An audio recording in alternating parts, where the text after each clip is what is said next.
ಇಂದು ಕರಸೇವಕ ಶ್ರೀಕಾಂತ್ ಪೂಜಾರಿ ಜಾಮೀನು ಭವಿಷ್ಯ ನಿರ್ಧಾರ ಆಗುತ್ತೆ.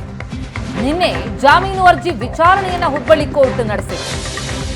ಆಕ್ಷೇಪ ಸಲ್ಲಿಸೋದಕ್ಕೆ ಇವತ್ತಿನವರೆಗೆ ಕಾಲಾವಕಾಶ ಕೊಟ್ಟಿತ್ತು ಕೋರ್ಟ್. ತುರ್ತು ಪ್ರಕರಣ ಅಂತ ಪರಿಗಣಿಸಿ ನಿನ್ನೆ ಕೋರ್ಟ್ ವಿಚಾರಣೆ ನಡೆಸಿತು. ಜಾಮೀನು ಕೊಡಿ ಅಂತ ವಕೀಲ ಸಂಜೀವ್ ಬಡಸ್ಕರ್ ವಾದ ಮಂಡಿಸಿದ್ರು ಕರಸೇವಕ ಶ್ರೀಕಾಂತ್ ಪೂಜಾರಿ ಪರ. ಆದರೆ 31 ವರ್ಷದಿಂದ ತಲೆಮರೆಸಿಕೊಂಡಿದ್ದಾರೆ ಶ್ರೀಕಾಂತ್ ಪೂಜಾರಿ ಅಂತ ಸರ್ಕಾರಿ ವಕೀಲರು ವಾದ ಮಾಡಿದರು. ಹಾಗಿದ್ರೆ ಬೇಲ್ ಸಿಗತ್ತಾ? ಕುತೂಹಲ ಇದೆ.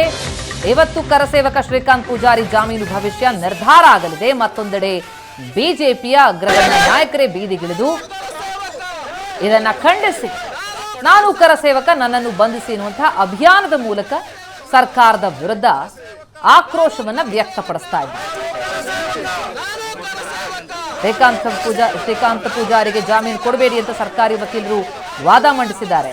40 ವರ್ಷದಿಂದ ಆದರೆ ಒಂದೇ ವಿಳಾಸದಲ್ಲಿದ್ದಾರೆ ಶ್ರೀಕಾಂತ್ ಪೂಜಾರಿ ಅಂತ ಶ್ರೀಕಾಂತ್ ಪರ ವಕೀಲರು ವಾದ ಮಂಡಿಸಿದ್ದಾರೆ. ಹಾಗಿದ್ರೆ ಜಾಮೀನು ಸಿಗುತ್ತಾ?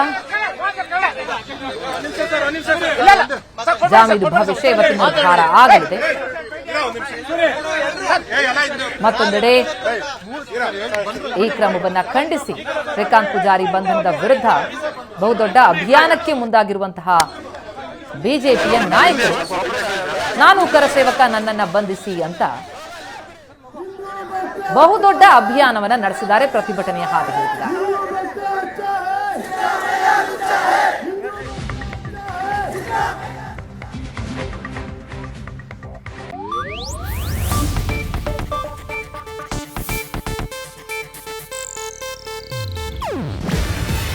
ಇದು ಏಷ್ಯಾನೆಟ್ ನ್ಯೂಸ್ ನೆಟ್ವರ್ಕ್ ಪ್ರಸ್ತುತಿ.